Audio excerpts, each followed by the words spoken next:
Olá pessoal, meu nome é Pedro, estamos iniciando mais um Não Apenas Histórias e no vídeo de hoje eu vou trazer o segundo update do projeto Lendo Desventuras em Série, onde eu vou falar um pouquinho sobre o livro A Sala dos Répteis. Este segundo livro, A Sala dos Répteis, ou The Reptile Room, no original, foi lançado em 1999 e é nele que nós temos a continuação da triste e desafortunada história dos irmãos órfãos Baudelaire. Mas antes de falar com vocês sobre A Sala dos Répteis, eu queria perguntar se vocês perceberam que no livro Mal Começo haviam algumas pistas a respeito da continuação da série. Porque, por exemplo, na última imagem do livro tem aqui no cantinho uma cobra, e a cobra é um réptil. E além disso, na carta ao editor, são apontados alguns dos acontecimentos e alguns dos personagens que fazem parte do livro A Sala dos Répteis. E pelo que eu sei, em todos os outros volumes da série isso também vai acontecer, porque o Lemony Snicket, o autor dela, vai estar sempre dando pistas a respeito dos próximos volumes. Muito bem, e nessa segunda história, os órfãos Baudelaire estão dentro do carro do Sr. Poe, no mau caminho, uma estrada tortuosa e com cheiro de raiz forte, e eles estão indo até a casa do novo tutor dos órfãos, o Dr. Montgomery, ou apelidado carinhosamente por Tio Monte.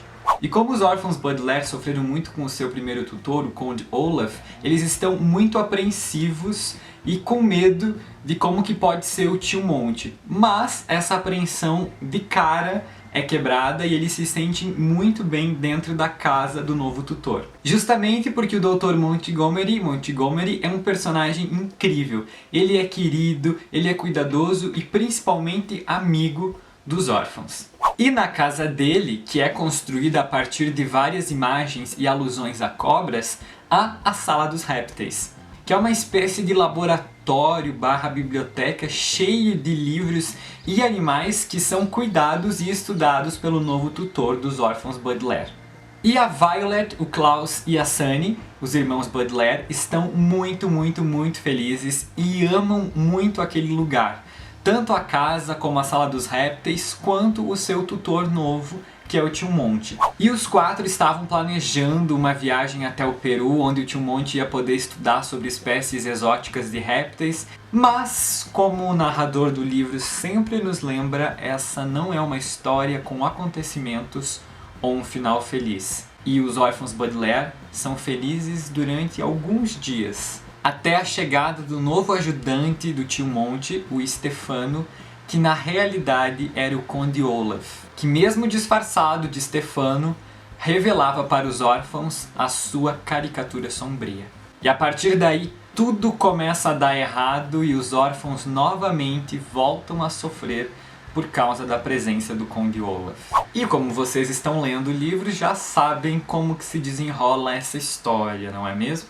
Muito bem, nesse livro é possível perceber um pouquinho mais sobre a construção de cada um dos personagens. A Violet é uma personagem muito madura, até mais madura do que os seus irmãos. Ela é bem resolvida, pragmática, inteligente, e é ela quem toma partido e toma frente nos acontecimentos e nas possíveis ações que eles podem fazer para conseguir se livrar do Conde Olaf. O Klaus, apesar de maduro, ainda é jovem e acaba dependendo muito da Violet para tomar decisões, para ter algumas atitudes ainda. Apesar da inteligência, da independência, da visão que ele tem, ele ainda possui algumas atitudes que são consideradas, pelos adultos, infantis. E a sua mente aguçada, em união com a sua língua afiada, não o ajudam a ser respeitado e até mesmo entendido pelos adultos. A Sunny é um bebê ainda, então ela não fala a língua que nós entendemos, ela apenas emite alguns sons e tenta falar algumas palavras que muitas vezes são interpretadas pelo autor por nós e daí a gente consegue entender o que ela quer dizer. Mas nesse livro ela está muito mais participativa. O Sr. Poe, o testamenteiro dos Baudelaire, me deixou com muito nojo e muita raiva dele nesse livro. Porque ele queria fazer o bem para os Baudelaire, mas ele nunca ouvia as crianças. Ele sempre achava que elas eram crianças, que elas estavam com problemas, elas estavam nervosas, e por isso que elas falavam não fazia nenhum sentido e que elas estavam viajando. Mas na realidade, a gente sabe que não é bem assim, né? Que as crianças tinham razão e que ele, pela sua visão errada de adulto, acabava condenando as crianças. E o Conde Olaf me deu arrepios nesse livro. Ele é a personificação do medo para os três irmãos. E ele punha as crianças em um estado de terror psicológico gigantesco. E eu só fui conseguir compreender o quão amedrontador ele era com uma passagem do livro que eu quero ler agora para vocês. Quando foram para a cozinha a fim de preparar o jantar, Stefano sorriu ameaçadoramente para as crianças enquanto partia champignons. Mas o tio Monte, todo absorto para não deixar que o molho do estrogonofe fervesse, nem notou que a faca com que Stefano fatiava os champignons era de uso pessoal do novo assistente, a mesma que servia para ameaçar os garotos. Durante o jantar, Stefano contou histórias divertidas e elogiou o trabalho científico de Monte.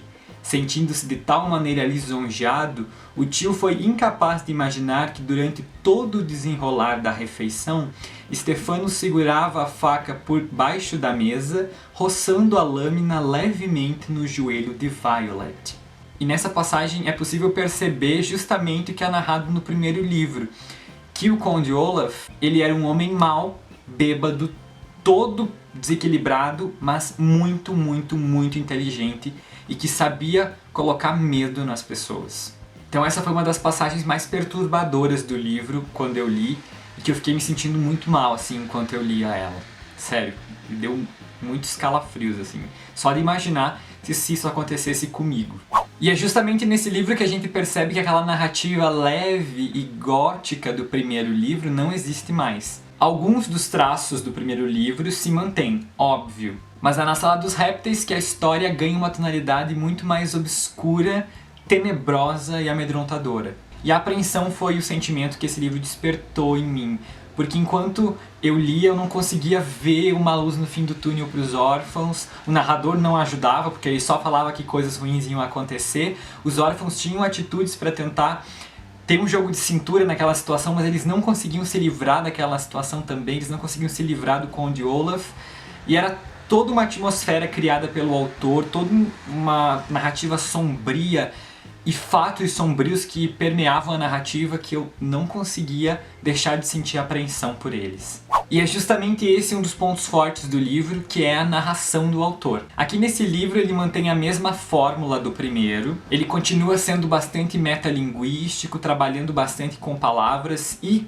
conversando bastante conosco, porém ele deixa esse livro muito mais escuro, muito mais sombrio, muito mais difícil de você digerir ele naturalmente. Fora que o Lemony Snicket tem um humor negro e umas tiradas sarcásticas incríveis, que eu marquei várias e várias vezes. Bem, nesse livro teve uma crítica que me chamou a atenção, principalmente no final do livro, nas últimas páginas do livro, que é justamente a relação entre adultos e crianças. Nesse livro é retratado isso, nessa série eu acredito que vai ser retratado isso. Em outros livros infanto-juvenis também é comum esse recurso dentro da narrativa, que é justamente essa relação entre adultos e crianças, que é uma relação muito conflituosa, porque os adultos não conseguem ver crianças com naturalidade, não conseguem acreditar nelas, não querem acreditar, acreditam que tudo é uma brincadeira, que nada é sério, que elas não têm visão, que elas não conseguem perceber os problemas do mundo, mas não é bem assim. As crianças também possuem uma percepção do mundo aguçada, mais ingênua, óbvio, mas possuem. Então essa relação ficou muito explícita no final do livro e eu achei ela interessantíssima, e eu espero que o Lemony continue utilizando-se disso nos próximos livros com outros personagens, que pode ser uma análise bem interessante. E na Sala dos Répteis nós temos também diversas alusões à literatura. Por exemplo, uma das serpentes se chama Cobra-Lobo da Virgínia. Em inglês essa alusão é muito mais perceptível, porque a cobra se chama no original Virginian Woolf Snake. Obviamente uma alusão à escritora modernista Virginia Woolf. E é justamente aí que a gente percebe um dos pontos negativos da tradução de Desventuras em Série no Brasil. Porque a maioria dos nomes e dos jogos linguísticos foram traduzidos literalmente para o português. Então justamente uma das características mais gritantes da escrita do Lemony Snicket, que é os jogos linguísticos, acabam se perdendo. Eu não culpo totalmente a tradução, justamente porque a raiz semântica das duas línguas, o português e o inglês, são diferentes, como eu já comentei no outro vídeo, mas é uma coisa que deixa a gente um pouco mais triste, porque nem nas notas isso é comentado, entende? Como se sabe dessas diversas alusões à literatura, o tradutor podia ter feito notas e ter mostrado isso dentro das notas, já que ele fez uma tradução totalmente literal dos nomes e dos jogos linguísticos. Enfim, é um ponto a ser analisado. Na minha opinião, a escrita e o livro acabam perdendo muito das suas características, mas fazer o quê, né? A gente vai levando. E uma outra coisa bem interessante é que o navio que ia levar os órfãos, o Tio Monte e o Stefano para o Peru, naquela expedição, se chama Próspero, e também o nome disfarce do Conde Olaf, Stefano, são alusões à peça A Tempestade do William Shakespeare. E também tem uma imagem aqui no livro do navio que na parte frontal dele tem uma caricatura do William Shakespeare. Então todas essas coisinhas são muito interessantes e que são o diferencial realmente dentro de Desventuras em Série. E agora, como eu comentei no primeiro update do projeto, sempre no finalzinho dos vídeos eu vou mostrar pra vocês uma das minhas citações favoritas de cada livro. Então, chegou a hora. Esse trecho tá no final da página 94 e vai até a página 95. É uma coisa curiosa, a morte de um ente querido. Todos sabemos que nosso tempo neste mundo é limitado e que finalmente todos acabaremos debaixo de algum lençol para não acordar nunca mais. No entanto, é sempre uma surpresa quando isso acontece a alguém que conhecemos. É como subir a escada para o seu quarto no escuro e achar que há mais um degrau do que realmente há. O pé resvala no ar e segue-se um aflitivo momento em que, colhidas às cegas pelas surpresas, a pessoa tenta adaptar-se à escuridão. Os órfãos Baudelaire estavam chorando não apenas pelo tio Monte, mas por seus próprios pais, às cegas, nessa curiosa sensação de queda que acompanha todas as grandes perdas. Eu gostei muito da metáfora das escadas, utilizada para tentar entender a morte, e eu também gostei muito que o autor colocou a morte dentro desse livro de uma forma supernatural. É claro que a forma como o Tio Monte morreu não foi natural, mas a maneira com que o autor apresentou isso pra gente e com que os órfãos enfrentaram isso foi muito natural. Eu tenho uma visão da morte que é até um pouco fria, mas é justamente o que ela é. A morte é o findar de um ciclo e ela vem para todo mundo e para tudo que existe na Terra. Nós somos tão telúricos quanto a Terra, porque nós viemos dessa natureza. Então é óbvio e é natural que esse fim, a morte, seja comum para todos nós. E eu gostei muito que o autor colocou isso dentro de um livro infanto-juvenil, porque esse é um tema controverso e complicado, porque os adultos fazem isso se tornar complicado. Mas na realidade, na minha visão, isso é muito simples e muito natural. E colocar isso dentro de um livro infanto-juvenil que crianças vão ler é uma forma de mostrar a elas aquilo que ele disse, que todos nós sabemos que o nosso tempo aqui é limitado. Então, essa foi a citação que eu mais gostei em todo o livro. E como no outro vídeo, eu convido vocês a deixarem aqui nos comentários a ou as citações que mais marcaram vocês durante a leitura de A Sala dos Répteis. Pois muito bem, esse foi o segundo update do projeto Lendo Desventuras em Série. Eu espero que vocês tenham gostado. Se você gostou, não se esqueça de se inscrever no canal se você ainda não for inscrito, de dar um joinha no vídeo e de deixar seus comentários aqui embaixo. Eu espero que vocês continuem lendo e acompanhando o projeto de Desventuras em Série. E é isso. Não se esqueça de me seguir nas minhas redes sociais e até a próxima. Tchau!